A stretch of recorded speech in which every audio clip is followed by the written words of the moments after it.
ஹாய்ங்க. எல்லாரும் எப்படி இருக்கீங்க? எல்லாரும் நல்லா இருக்கீங்கன்னு நெனைக்கிறேன். என்னோட பாப்பாவோட கொஞ்ச நேரம் பேசிட்டு, அப்புறம் லுலுக்கு ஒரு ஹாய போட்டுடணும் இல்லைன்னா அவன் கோச்சுப்பான். அப்படியே லைட் எடுத்தோம்னா நம்ம கிச்சனுக்கு போணும். கிச்சனுக்கு போய் உடனே ஒரு டீய போட்டு குடிக்கலன்னா, அந்த நாள் நமக்கு சுத்தமா ஓடாது. டீ எந்த அளவுக்கு முக்கியன்றது டீ விரும்புறவங்களுக்கு தான் புரியும் அது. சொல்லி புரியாது. எனக்கு அந்த மாரி டீ இல்லன்னா அந்த நாளே ஒழுங்காது. நெக்ஸ்ட் பார்த்தீங்கன்னா, பிரேக்ஃபாஸ்ட்டுக்கு நான் தோசையும், கார சட்னியும் பண்ணியிருக்கேன். ஸோ தோசை ஊத்திட்டு கார சட்னி பண்ணிடுவேன். இதுதான் கொஞ்சம் சிம்பிளா பட்டுச்சு. ஸோ அதையே செஞ்சுட்டேன். இடையில மஞ்சு கொஞ்ச நேரம் தூக்கி வச்சு கொஞ்சிட்டு, அப்புறம் இந்த படம் பார்த்துருக்கீங்களா எல்லாரும்? யாருக்கெல்லாம் இந்த படம் பிடிக்கும்? அப்படியே ரைஸையும் வச்சுட்டு, அது கொஞ்சமா பாவக்காய் தொக்கு பண்ணி வச்சுட்டு, இன்னைக்கு கொஞ்சம் வெளியே போக வேண்டியது இருக்கு. ஸோ அதனால வேக வேகமா எல்லாத்தையும் செஞ்சு வச்சுட்டேன். ஸோ ரைஸும் பாவக்காய் தொக்கும் செஞ்சு வச்சுட்டேன்.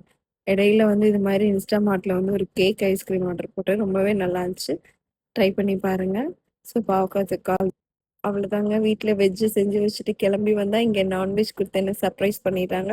ஸோ அப்படியே நானும் ஹாப்பியா அந்த நான்வெஜ்ஜ என்ஜாய் பண்ணிட்டு வீட்டுக்கு கிளம்பிடுவேன். டாட்டா பாய். நெக்ஸ்ட் வீடியோல பார்க்கலாம்.